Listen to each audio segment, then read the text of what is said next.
Señores, bienvenido una vez más. Vuelvo y reitero, Politiqueando RD sin el punto. Politiqueando RD sin el punto. Estoy sorprendido con el crecimiento de este canal. El otro ya creo que la semana que viene, el que tiene casi 50,000 suscriptores, ya lo vamos a tener con nosotros. Y al que hizo la maldad también lo vamos a perseguir. Pero perdóname. ¿Y cómo tú estás sorprendido? Porque tú te estás volviendo loco. No, porque tú... Oye, eso te puede sorprender. Porque estoy sorprendido por lo que tú dices. Yo hablo del canal y ¿sabes qué tú dices? No se suscriban. Hagan lo que quieran. Like, no, porque ellos como quiera se van a suscribir. Si tú, oye, eso es psicología social. No le diga por qué. Eso es psicología. Mire, recuerden que ya Soler Computers está en la capital. Ya dejó ese monte de Santo Domingo Este. Retira él. Ya está aquí en la prolongación de la Independencia. A petición mía durante bastante tiempo ya se mudaron para este lado. Soler Computers es quien nos entrega todos los equipos de computadora que usamos acá en Politiqueando RD, con o sin el punto. Sin el punto. Sin el punto. Exacto. Politiqueando RD sin el punto. Y a las hijas de Emilio, que fui yo el que lo empujé a que le diera autorización para usar la tarjeta de crédito. Así que ya saben, me dicen tío la próxima vez que me vean. No, ya andamos juntos. Mira, Humberto, en el día de hoy, mira, yo siempre he dicho que la juventud no es óbice para tú reflejar gran preparación, gran conocimiento y de una otra forma venir realizando un trabajo que sea observado por muchas personas que tienen hasta más edad que uno. En el caso mío no, en el caso del invitado del día de hoy, que es un maestro del derecho penal. Nosotros hemos coincidido porque todos los abogados, yo te he dicho a ti que hay licenciado en derecho y hay abogado, ¿verdad? Sí, claro. El de hoy es un abogado. Yo sé. Oye, porque nosotros no lo conocimos en la tribunal. También hay doctores en medicina y médicos. Y hay que tienen el síndrome de la bata blanca. Yo lo tengo los dos. El síndrome de la bata blanca y médico. Pero el de hoy, abogado penalista, amigo personal mío, el doctor Manzano. Bueno, hola. Gracias, de verdad, gracias por la invitación. ¿Y usted? Ya tenía el deseo. Yo te voy a abordar rápidamente. ¿De una vez? De una vez. El perfil del abogado penalista de la República Dominicana es un hombre gordo, calvo y con unos bigotes teñidos. Eso no es verdad. Teñido. Entonces te vemos a ti siempre un tipo bien puesto, bien peinado, cuida la figura. ¿Tú estás rompiendo con ese esquema o qué es lo que está sucediendo? ¿Tú eras artista? No, ¿Qué tú eras? lo que pasa es que yo estudié Derecho Empresarial, Disolución Bancaria y caigo en el Derecho Penal posteriormente. Entonces el perfil que me hereda es el perfil de negocio y luego me atrae el magistrado Bonelli, siendo juez de la Suprema. Hablamos y yo había hecho la tesis de responsabilidad penal de los administradores en los delitos societarios. Recién estaba la ley. Y yo había estudiado con el profesor Luzón Peña, que era el que modificó el artículo 32 y creó la responsabilidad de las personas morales en España. Entonces, cuando llegué, eso había un vacío legislativo. Y entonces trabajé con el doctor Heredia Bonetti de negocio y me dice, bueno, pero vamos a colocar esa tesis, amplíala y la colocamos como un libro. Al magistrado en ese entonces, Hirohito, que está la dedicatoria. Sí. Y ese libro, al impulsarse, me arrastró al proceso penal.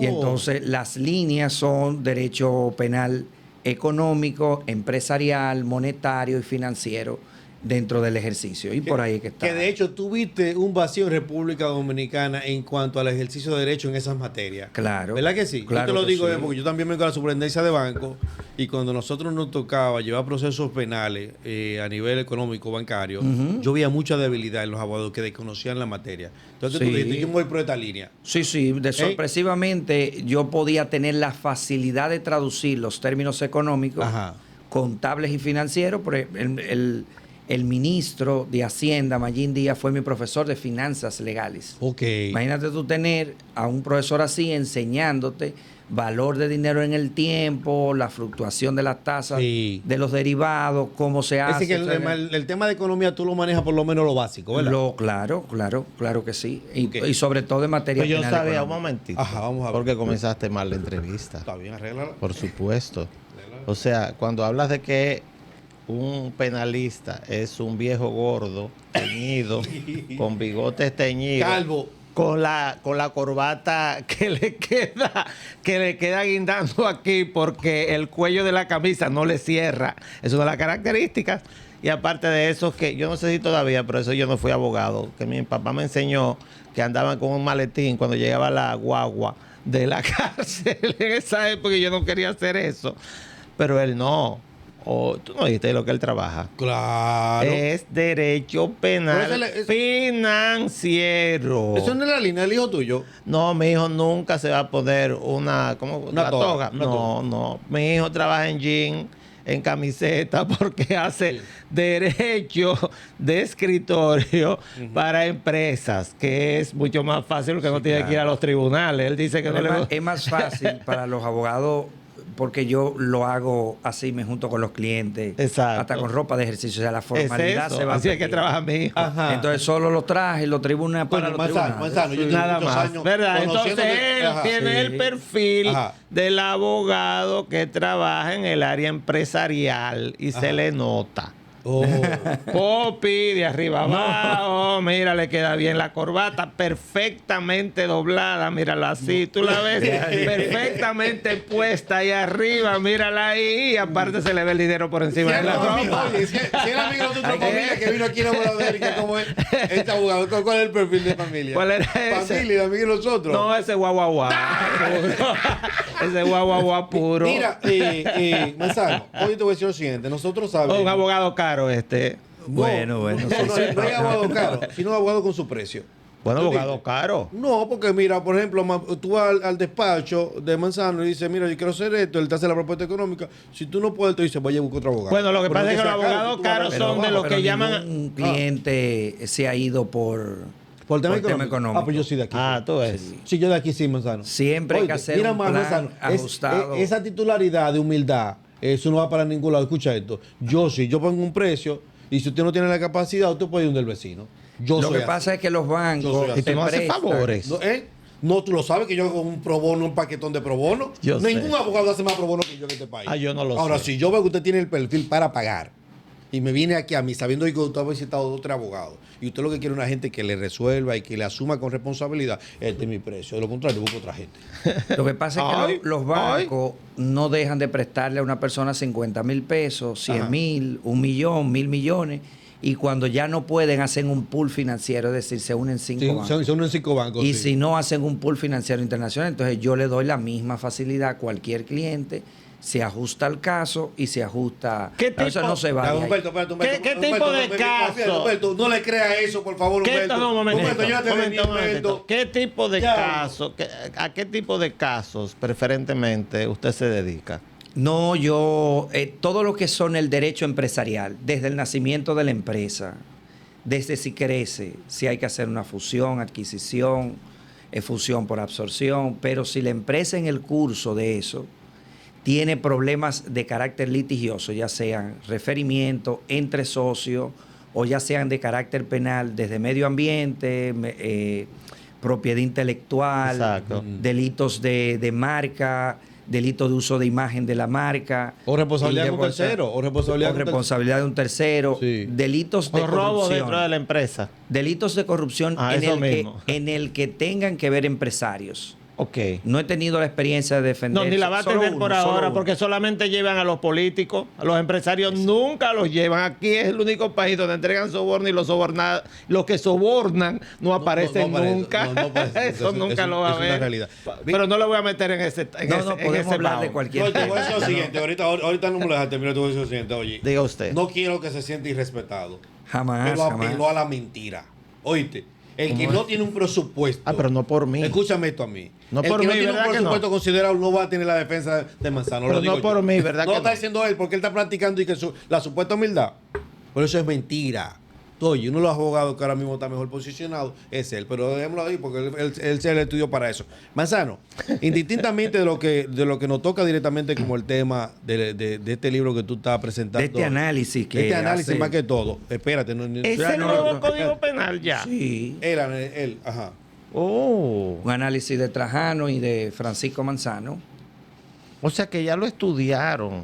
Hicieron un libro. El colegio de abogados con un presidente como Trajano. Claro, ese es el presidente del colegio de abogados. Nosotros queremos hacer una recopilación, no meterte directamente a los procesos penales que están en carpeta ahora dominicana, sí. pero hacer un análisis. Te prometo la versión hubo una omisión involuntaria en el índice, entonces se mandaron a corregirte. Te prometí que te lo iba a traer, pero ya te lo mando el viernes o el lunes a don Humberto y a ti. Mira, Manzano, ¿por qué la sociedad dominicana entiende que la justicia, primero, es corrupta? Segundo, que verdaderamente los políticos tienen más facilidad aquí en República Dominicana. Como decía Lynn, que la justicia es como la serpiente que muerde al descalzo. Con todos estos actos de supuestamente corrupción que vemos en República Dominicana, procesos que se vendieron como que era la destrucción del mundo, y vemos ahora sentencias muy benévolas, muy simples respecto a la responsabilidad penal.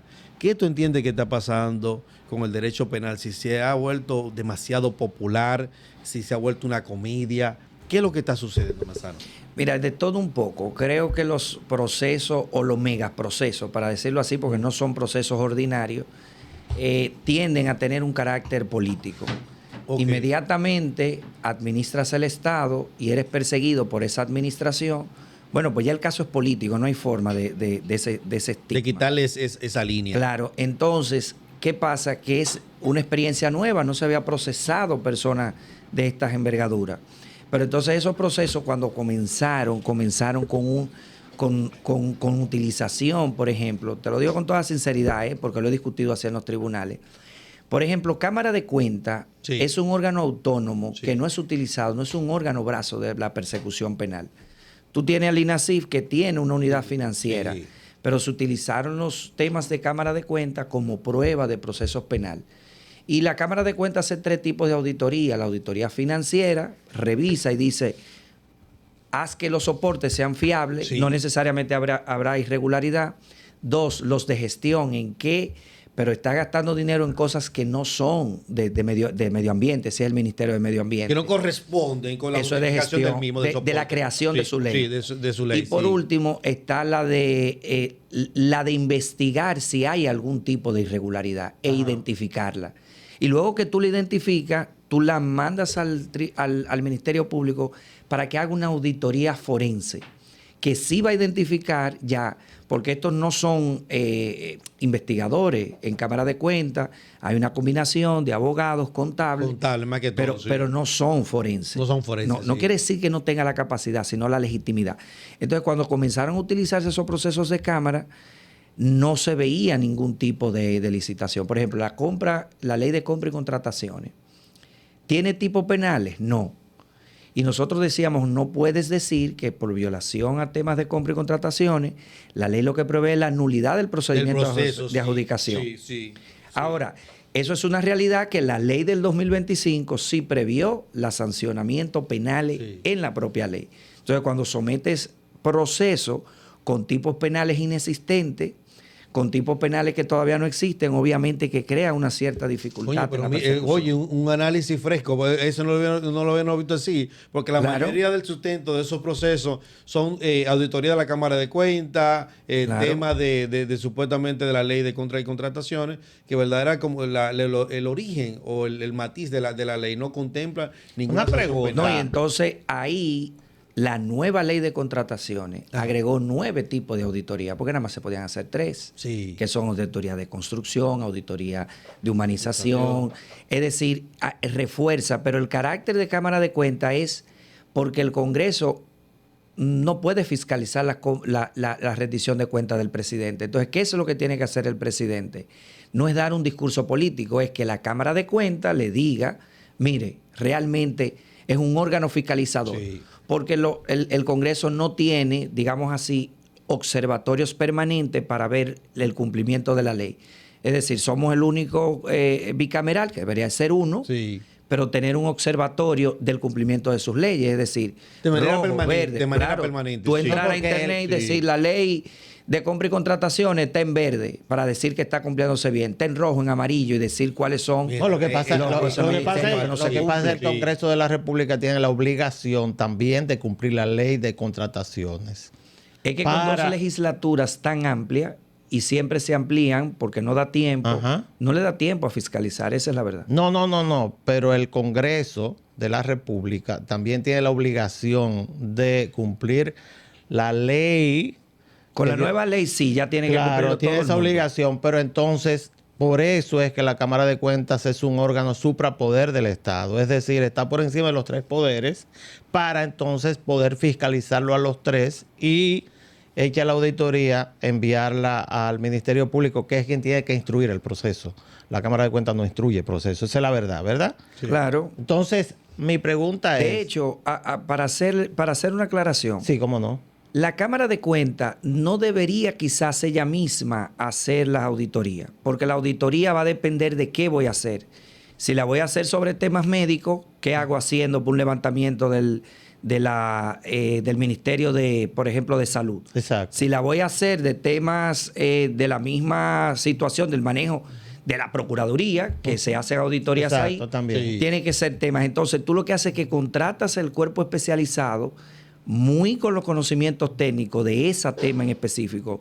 No cualquier contable puede Exacto, hacer claro, múltiples auditorías. es real, y es. muchas veces tú quieres, por ejemplo, hacer una auditoría de medición de la calidad del metro cúbico de una construcción. Eso es muy Te dicen un especializado, puente tiene claro. una cantidad de material y se presupuestó tanto y se pagó tanto. Lo que se mide y se pesa no se discute. Si tú vas, Por supuesto. no puedes ir a un contable. Entonces, las auditorías tienen razón de ser. ¿De qué vas a auditar? ¿Estado financiero? Perfecto, ellos sí. Gastos, sí. Pero si vas a auditar otro tipo de cosas, entonces ya necesitas Déjame una preguntarte especialidad. algo, porque a mí me llama la atención, como cualquier ciudadano común y corriente, no ducho en ese tipo de temas, la cantidad de papeles que llevan los abogados a los procesos penales, sobre todo procesos de corrupción. No hace muy poco vi incluso un camión lleno de cajas plásticas con las supuestas pruebas, llevarlas a un tribunal. ¿Eso es usual? ¿Es racional? ¿Es lógico? O sea, ¿quién diablo va a leer tantas páginas? ¿Los jueces? Bueno, una de las observaciones que hizo en la reciente decisión de Pulpo la magistrada Claribel Nivar fue que estableció que muchas de las pruebas, y señaló una en específico, que tenía, qué sé yo, 20,000 cheques que nada tenían que ver con el proceso. Oye, Entonces, sobreprobar, si tienes que tener tantas pruebas para probar un hecho en específico, ¿qué tú pruebas en un tribunal? Hay dos reglas. Se llama tipo objetivo, un verbo, es decir, robar, matar, es una sola cosa, Un una verbo. acción, un verbo. Un verbo, es que interesante. Y luego ese verbo tiene que hacerse con intención. Entonces eso se llama tipo subjetivo. Es decir, yo tengo que tener la intención de robar, porque puede Exacto. haber un desfalco por una imprudencia que se pagó a un proveedor que no debió de haberse hecho. Exacto. Es decir, tiene que haber un dolo objetivo, es decir, yo tengo la intención de planificar. Entonces, para eso no hay que probar mucho. Y no debe haber mucha prueba. Y te voy a poner el ejemplo. Y lo voy a poner académicamente, como Claro. siempre lo pongo cuando estoy Supuesto. dando auditoría financiera forense en la maestría de la UAS. Por ejemplo, el informe Outreach se llama así. ¿Qué hizo con 55,000 millones de pesos en el caso Baninter? Sí. Un Ok. informe preliminar sí. de donde se hizo la intervención. Cuando entran en proceso, ya la superintendencia lo sabe. ¿Por qué? Porque va dando lugar mensualmente a los reportes, hacen plan de regularización. Mira. No es una sorpresa que el banco entre en cesación de pago. Ajá. Entonces, bueno, hay una resolución en 48 horas para intervenir que lo da la Junta Monetaria. Y tú interviene el banco, ya se intervino. Ahora, ¿qué pasa? Que esto se rinde un informe preliminar. Y ese informe que se rindió, se preparó un informe que lo preparó una compañía privada. Objetivo, no de la superintendencia. Entonces, ese informe... Sí, porque la superintendencia era la encargada de regular a ese banco. Claro. Y aparentemente no lo hizo y por eso la falta. Ahora es muy difícil que quiebre un banco porque crea un riesgo sistémico, te dan las alarmas Sí, y logran exacto. intervenirlo a tiempo. Pero ciertamente puede ser por un riesgo de la mala calificación. No, en no, el crédito. en el caso de Entonces, Vanetti, por una eso complicidad. buscaron una compañía privada. Se debe de buscarse. Para seguir el relato. Por el forense. No, porque el forense es el que dice esas irregularidades son administrativas, esas irregularidades eran previsibles y esas irregularidades son dolosas y corresponden a esta ley. Entonces, ese auditor fue y explicó si esto fue de manera, aquí había un sistema que se llamaba Gaperán, que era una empresa que se Exacto. llamaba Gastos Personales Ramón Báez Figueroa, etcétera.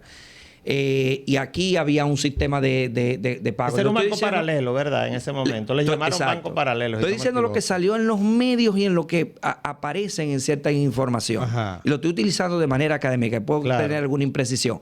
Pero lo cierto es que eso se evidenció así. Sí. Y las pruebas fueron y dijeron, bueno, la responsabilidad aquí, si había una doble contabilidad, lo que se llama banco paralelo, es decir, una contabilidad para yo saber realmente y otra que es la que reporto, por eso se llama paralela. Sí.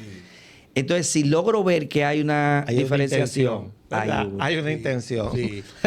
Y ahí, que es el delito por el tema financiero, es que no me permite a la supervisora saber la condición real de la empresa. Tú pudiste haber mandado esta. Y si mandaste esta y quebró el banco, bueno, pues no había algo doloso. Lo doloso era tener una doble contabilidad en el tema. Eso es desde el punto de vista académico lo que sucede cuando los bancos en sentido general operan y no le pasan la información y no lo puedo supervisar. ¿Por qué? Porque ahora mismo, mientras hablamos, operan más de, qué sé yo, algunas 300,000 operaciones bancarias por segundo. Por segundo, sí. Entonces, que fallan, que entran, que esto. Entonces, la superintendencia es imposible que pueda hacer. ¿Qué tú haces? Un muestreo. Tú sacas una muestra, si da lugar a una contaminación. ¿De manera aleatoria? Claro, o sea, sí, claro. Sí. Lo que hace, las auditorías lo que hacen es eso, López. Cuando una auditoría va, lo que hace es que dice, dame el precio de inventario y saca 7 productos, 10, lo que entienda. Pero no puede mirar los miles de productos. Sí. Porque tú tienes, y entonces por eso viene una auditoría externa y dice, bueno, la auditoría, el sistema contable interno que ustedes hacen es correcto. Entonces eso permite, ¿verdad?, que tú puedas lograr fácilmente con un perito y decir, mire, sí, hubo irregularidad. ¿Cómo? ¿Cuándo? ¿Dónde y por qué? Sí. Aquí, en esta parte, en esto. Y no hay que hacer la historia muy larga. Mira, Manzano, lo veo muy bien. Ya para cerrar ahí el tema del tema bancario. Entonces, se puede decir que en algunos procesos hubo complicidad entre algunos bancos y esos individuos, esos perfiles militares que fueron procesados. ¿Por qué? Porque generalmente ahora mismo yo voy a un banco a llevar 5 millones de pesos y yo tengo que justificarlo. ¿De dónde salió? ¿De qué procede? Llenar un documento como base de lo que yo estoy llevando para que sirva de una referencia en el hipotético caso de que si algún día se me acusa por lavado o algo, eso esté ahí. Pero hablando de que habían generales que llevaban 20, 30, 40, 50 millones de pesos diarios. Y tú hablaste de un punto que para mí llamó mucho la atención. Generales. Dice, bueno, ahora sí, de lo que están procesados en los casos. Oye, cuando tú dijiste, no, Emilio, porque ahora hay una alerta y se puede dar una alerta. ¿Esa alerta se omitió en esos procesos o falló? No falló y no sucedió así, López. Van a comenzar el programa, ¿verdad? Al Tribunal de Alzada. Ustedes dos, ¿verdad? Porque hasta ahora ha sido una clase de derecho. De derecho. Hasta ahora. Fino. Hasta ahora ha sido una clase de derecho. O sea, los estudiantes de derecho deben estar de verdad ahí pegados a la tele. De hecho, que un programa de abogados nada más. Exacto. Un programa de abogados. Ya hasta el nombre le tengo ya. Mira, Manzano. ¿Tú entiendes que va a estar exento de responsabilidad penal Alexis Medina, ya que ahora va para la corte en lo que el transcurso y esto se va a 1 año y pico? ¿Va a pasar la supuesta condena? Lo que pasa es que ambos, uno entiende que la condenación no fue justa y el otro entiende que fue muy mínima. Necesariamente va a llegar a la corte a tener que decidir eso. O sea, si una parte dice, mira, se violaron algunos temas procesales, de validación, por ejemplo, la posición de Alexis Medina es decir, yo no soy funcionario público, no tengo el sistema de control. Sí, él no tengo el sistema de control, es una realidad. Entonces, yo no tengo capacidad de lo que se llaman los delitos especiales. Perdóneme, don Humberto, pero para que me puedan entender. No, yo estoy entendiendo. Los delitos especiales ameritan, lo primero es la condición de la gente. ¿Qué es un delito especial? La condición de la gente está dentro del delito. Por ejemplo, el parricidio tiene que ser papá. Sí, claro. Entonces, en el soborno, cohecho, tiene que haber un funcionario, porque el delito dice, ¿el funcionario qué? Entonces, si Alexis Medina entiende que no fue funcionario, no tenía capacidad de ejercer influencia. ¿Te está poniendo fácil, Humberto, ahí? No. Esa es la posición de si el titular que supuestamente sobornó a Alexis Medina no se ha hablado de él. Porque mira cómo salió, cómo era el colega tuyo chiquitico, que era en ese entonces ministro de Salud Pública. Freddy, el señor Freddy. No, ¿Cómo porque, se llamaba él? no, porque yo conozco los detalles. ¿Pero cómo se llama? Es muy difícil a mí convencerme de ese tema porque ese yo estaba dentro. Yo conozco los detalles. Freddy Hidalgo es un infeliz de Cotuí. No, el tema es que quien... Pero Freddy Hidalgo fue descargado. Sí, claro sí, fue descargado. Claro dijo el magistrado Vargas que él era un tonto útil. Claro que sí. El magistrado Vargas es un genio porque es la verdad. Fue la verdad. Y yo estaba ahí. Yo estaba ahí y sé que era un tonto útil. Sin embargo, quien confiesa sobornado es el director de la OISOE. Es el director de la OISOE, que es un testigo de la fiscalía, un testigo premiado de la fiscalía. Pero el director de la OISOE, que yo recuerde en el curso del proceso... ¿Alguien me acuerda del nombre? A mí me le dan los nombres. Él dijo no haber tomado nunca ni siquiera una botella de agua, nunca conoció a Alexis Medina. Eso pero él devolvió dinero. Sí, él devolvió dinero. Primero, él devolvió dinero. Sí. Y lo segundo, ¿por qué no está Freddy Hidalgo? Yo te voy a decir por qué. Lo voy a decir aquí públicamente. Freddy Hidalgo no está. Freddy Hidalgo estaba por lo que no está la doctora Altagracia Guzmán. Cuando la doctora Freddy Hidalgo duró como 1 año y 8 meses en el Ministerio de Salud Pública. Cuando lo quitan es por un escándalo en el Hospital Robert Reed Cabral. Y a quien le ofrecen el cargo es a quien debió haber sido la ministra de Salud desde el primer día del gobierno de Danilo Medina. Se llama Altagracia Guzmán Marcelino, la ex ministra de Salud. Y cuando Tati, mi profesora de pediatría, le ofrecen el cargo, ella dice, pero yo no quiero ese proyecto, me lo sacan de aquí. Ahí es que el proyecto se va a la OISOE. Pues eso a Tati ni siquiera la llama para interrogarla porque ella no lo aceptó con ese proyecto adentro. Okay. Entonces, por eso es que Freddy Hidalgo estaba vinculado y ella no. Y eso se fue a la OISOE. Y el de la OISOE por algo dio, no sé, unos apartamentos, dinero en efectivo, está en el expediente. Ustedes lo deben saber mejor que yo. Sí. Pues ustedes le dan más seguimiento a ese tipo de casos que yo. Y dio una cantidad de dinero. Yo no conozco a nadie. Lo mismo digo eso de Mimilo Jiménez, lo mismo digo de Crisóstomo en otros casos. Mimilo devolvió mucho. Pero 700, 800 millones de pesos. Que vaya de que darle dinero al Ministerio Público por su linda cara sin ser culpable de algo. Digo yo. Ustedes son los abogados. Digo yo. No es verdad que yo voy a sacar mi patrimonio, lo voy a dar al Ministerio Público así, sáqueme de ahí y ya está. Yo cogí, no cogí, sáqueme. Y soy testigo de la Fiscalía. Y entonces... ¿por qué le voy a dar mis bienes al Ministerio Público si no soy culpable de algo? Y el de la OISOE sí dio ahí.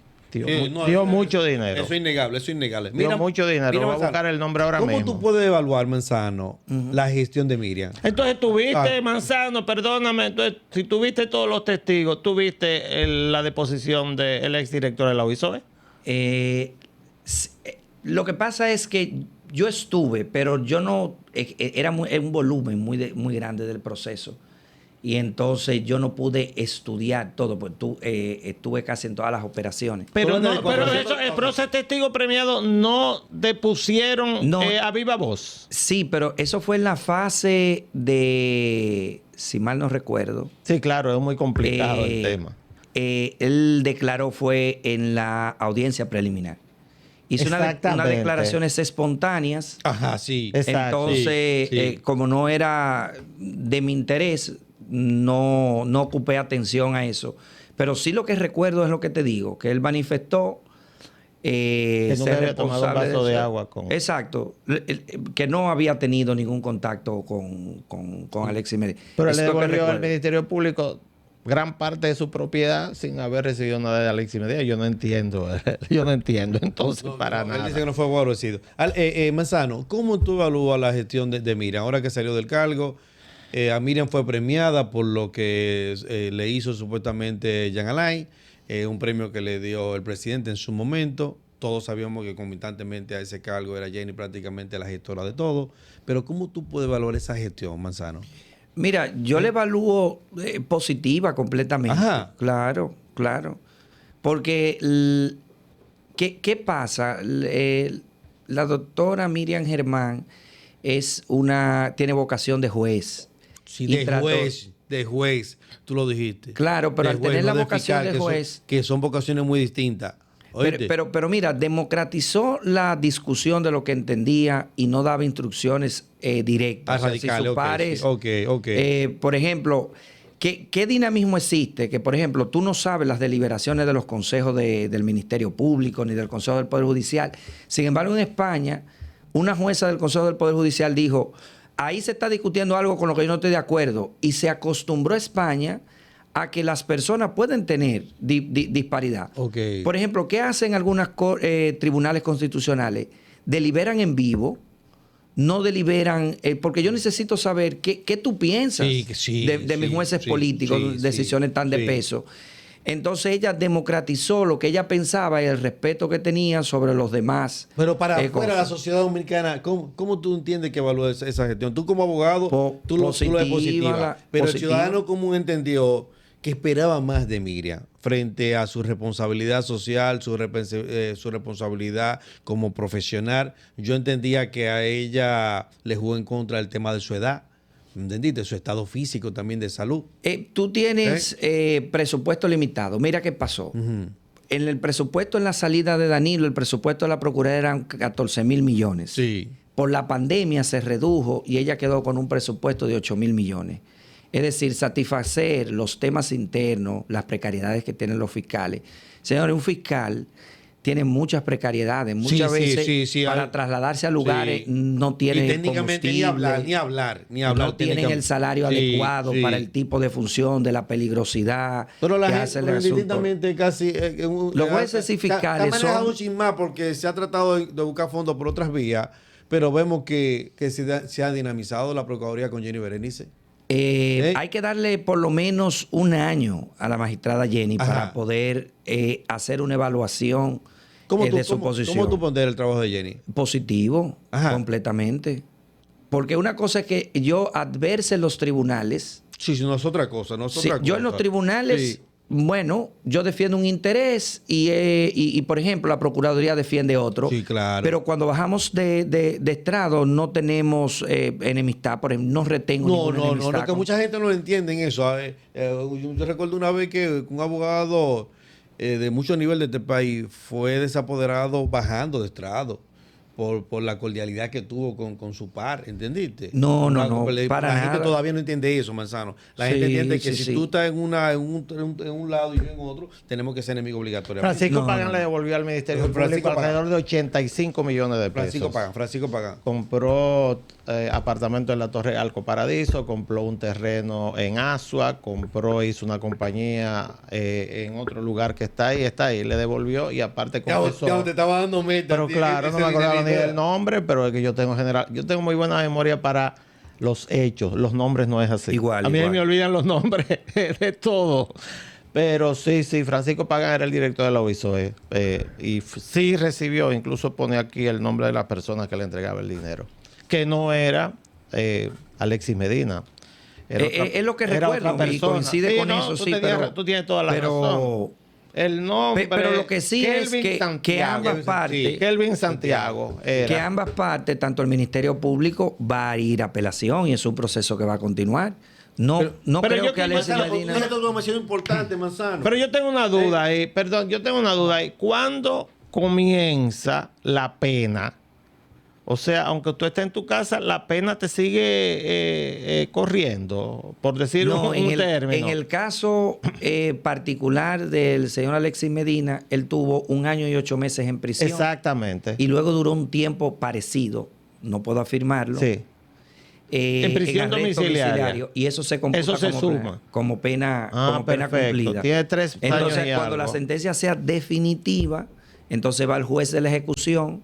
Si es definitiva, porque puede ser anulada y venir otra decisión, favorable o no. Claro. Si fuese en el eventual hipotético caso de una sentencia condenatoria de esa misma, entonces se va al juez de la ejecución y el juez de la ejecución evalúa si completa la pena o si a la mitad de la pena puede solicitar la revisión. Ese es el que decide al final. El juez de la ejecución de la pena.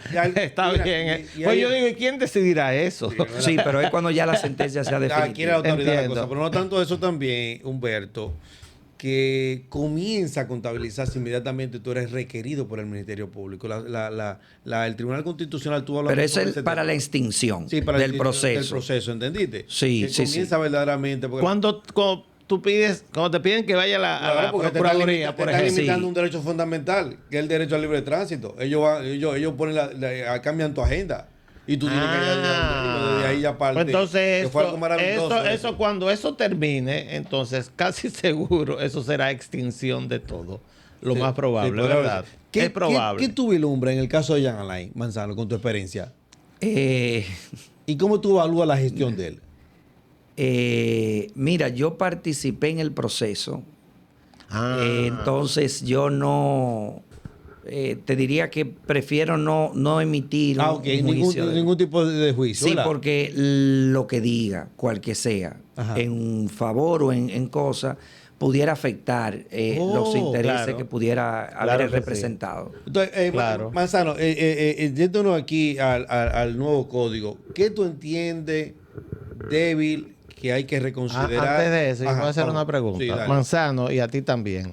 Hay una sentencia del Tribunal Constitucional que ordena al Ministerio Público no bautizar los casos con nombres sonoros o nombres muy llamativos, como está sucediendo en la República Dominicana. Y sin embargo, el Ministerio Público lo sigue haciendo. ¿Qué ustedes piensan de eso? ¿Qué tú piensas de eso? Mira, no hay una sanción que anule el proceso.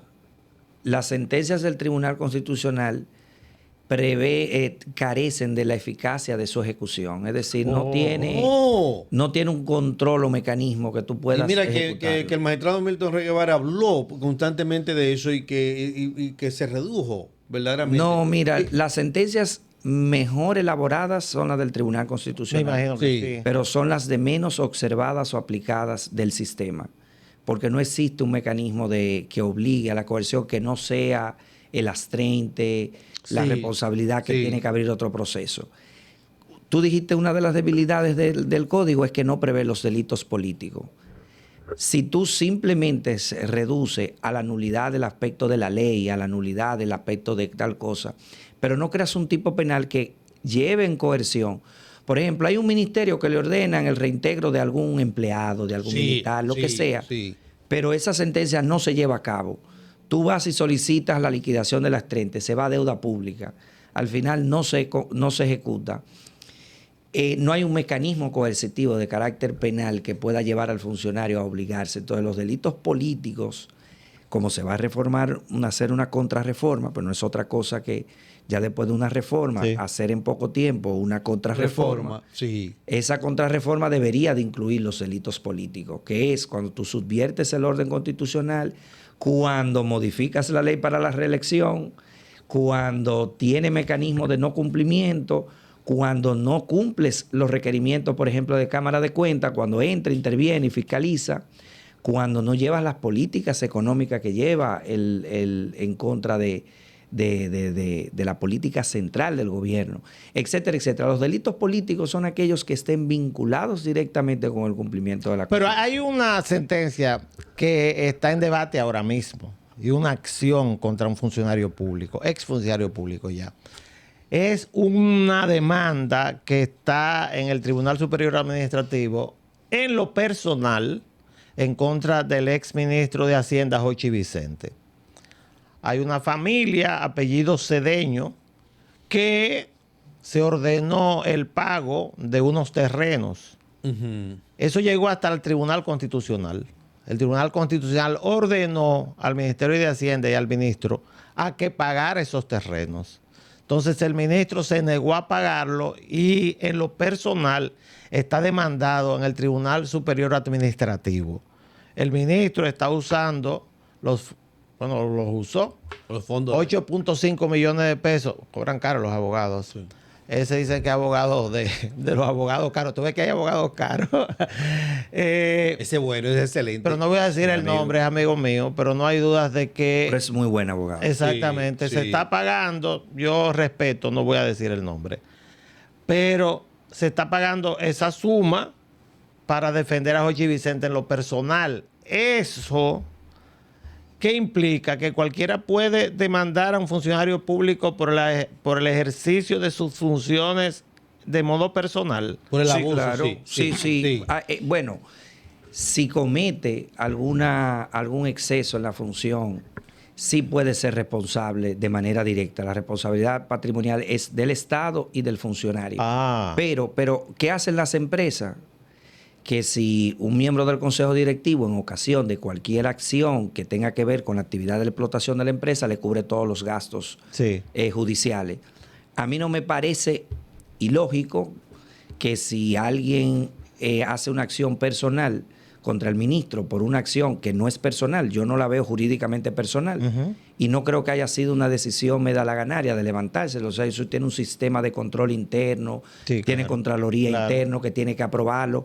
De hecho, Contraloría, ellos tienen un propio sistema de Contraloría, todas las instituciones. Pero Contraloría General de la República también tiene un sistema. Hay uno general. Claro. Entonces, ¿cuál es la diferencia entre la Contraloría y la Cámara de Cuentas? Que Contraloría autoriza los pagos in situ diarios y prevé el mecanismo y sabe todo lo que se gasta, mientras que Cámara de Cuentas simplemente supervisa lo que ya Contraloría hizo, pero al año, sin estar presente. Entonces, todos esos sistemas no necesariamente es medalaganario. Yo no conozco un caso, López, no conozco un caso en el que un funcionario, salvo, ¿verdad?, que de manera medalaganaria pueda decir este pago no se va a hacer, este pago no se va a hacer. En términos de derecho administrativo puro y la experiencia del tenido, no. ¿Habrá alguna razón, algún completivo? ¿Que el dinero tiene que pagarse? Sí, pero quizá falte algún tipo de documentación y se haga un stop payment, es decir, se detenga el pago y se haya entendido que la responsabilidad. Ahora, ¿es válido que él contrate? Claro que es válido, y yo no creo que buscaría un abogado malo. ¿Y hay abogado malo? Bueno, se escuchó feo. Se escuchó feo, de verdad, Emilio. No es abogado malo, sino que un abogado con el que no te sientas confiado. Ajá, o que no te he preparado en esa materia, ¿verdad? Según tú, aquí no hay abogados malos. Según tú, no hay abogados malos. No, poco preparado. Yo creo que aquí venimos a hablar la verdad, por favor. Poco preparado. Hay médicos malos, abogados malos, ingenieros malos, de todo malo. Lo que llamó la atención es que verdaderamente se haya pagado del dinero de la institución para contratar a ese abogado. El ciudadano común lo entiende así. Pero ahora, ya él saliendo de la posición, ese dinero está consignado para ese trabajo, indistintamente ya no está en la posición. Claro que continúa mientras él esté requerido por algo que él actuó en el ejercicio de su función. Lo que él dice es totalmente racional y lógico. Eso hacen las empresas con su consejo de administración. Yo no trabajaría en ningún lugar del Estado donde no me garanticen que en una posición de tantas situaciones que se pueden generar, no te garanticen que es una defensa legal, o sea. Entonces, ¿qué otra observación tú le pudiste hacer rápidamente al código? Mira, observaciones que tenemos que revisar es la siguiente. La falsedad, para ponerte una idea. La falsedad de documento tiene dos tipos. No voy a hacerlo muy teórico. Cuando tú falsificas para crearte un derecho y generarle una deuda, un pagaré a alguien, ¿verdad? Pero también la utilizas como instrumental. Esa se llama la falsedad instrumental, que es la más usada, que es la que tú utilizas algo falso para crear la comisión de otro delito. Por ejemplo, de un abuso de confianza, de una estafa.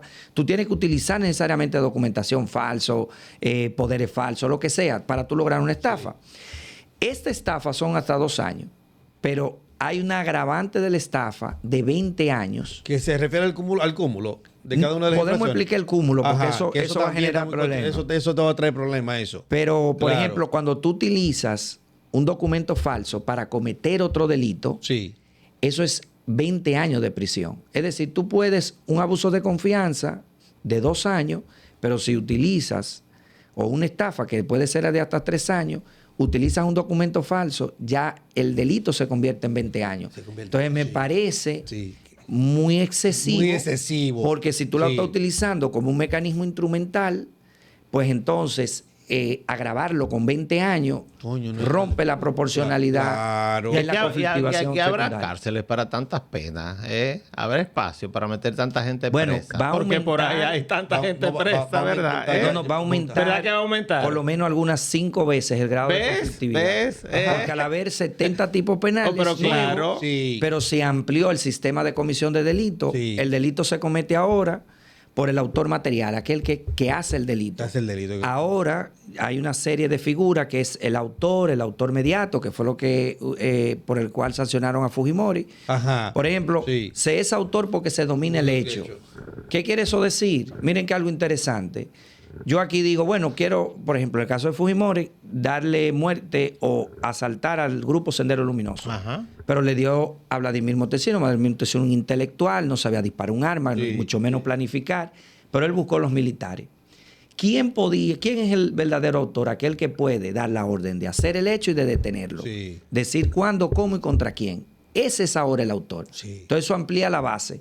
Entonces, antes eran los militares. No, nada más el material. Exacto, los militares. Entonces, para sacar al autor, se sacó el autor intelectual a través de la complicidad. Pero era insuficiente porque recibía la pena inmediatamente inferior. Era injusto. Si yo planifiqué y me beneficio del delito. Entonces, viene el cooperador necesario, aquel que da una información esencial para la comisión del delito, pero no participa en el delito. ¿Cómo tú amordazas?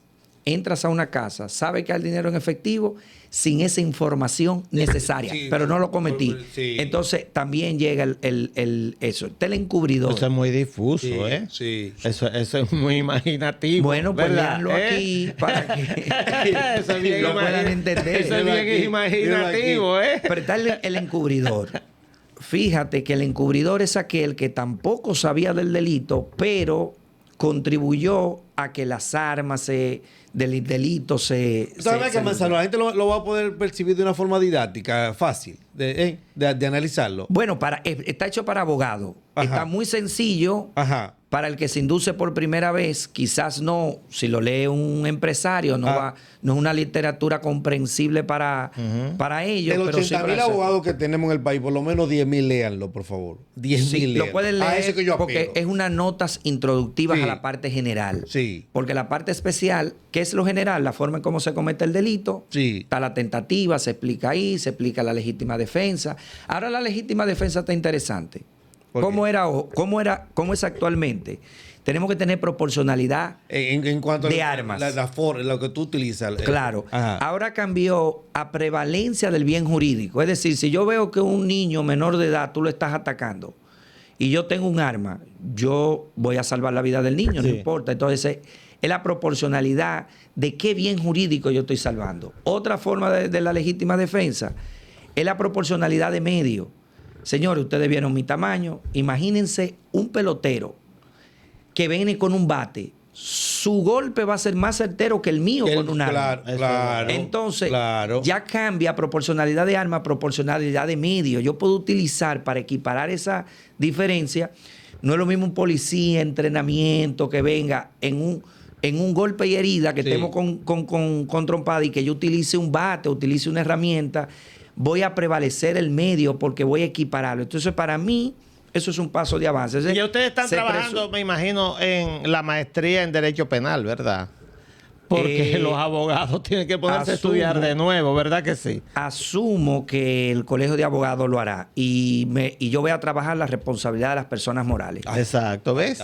Ellas están en eso. Señores, para usted cobrar dinero, ¿entiende? Y posicionarse, lo primero que hay que capacitarse. Eso es lo primero. Porque no es que usted se ponga un buen traje, una buena corbata y yo cobro. No, déjese de eso. Como he visto muchos abogados que son maestros desde un podio de un programa y cuando uno lo ve en los tribunales son totalmente cosas distintas. A mí me pasó eso. Oye, en estos días que me mandaron un videito que de un abogado por ahí y cuando me mandaron eso, yo, coño, qué pena. Yo vi un abogado de renombre, de mucho renombre en el país, acompañado de una abogada muy pequeñita.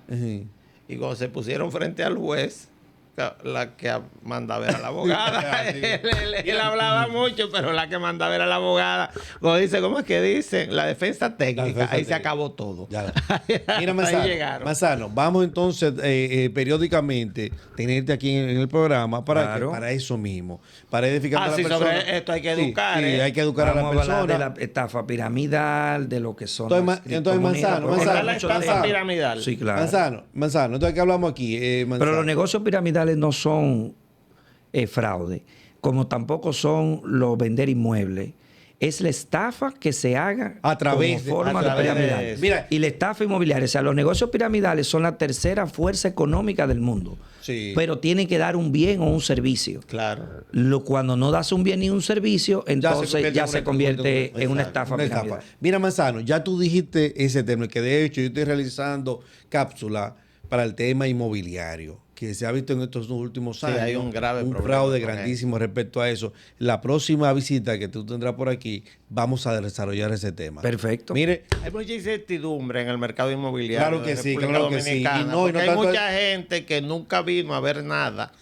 Puso su dinero y ahora no tienen nada. Eso mismo. Aquí tengo yo varios casos en la oficina de gente que van y le venden una ilusión óptica y no gastan $1,000, $2,000 en un abogado para que le diga, mira, tú puedes leerme ese contrato. Me favorece, no me favorece. Gastan $300,000 en un inmueble y no pueden pagarle $2,000. Además, ponle 1,000. Hay abogados de 1,000 hasta de $500. Mira, tú puedes leerme este contrato. Me perjudica.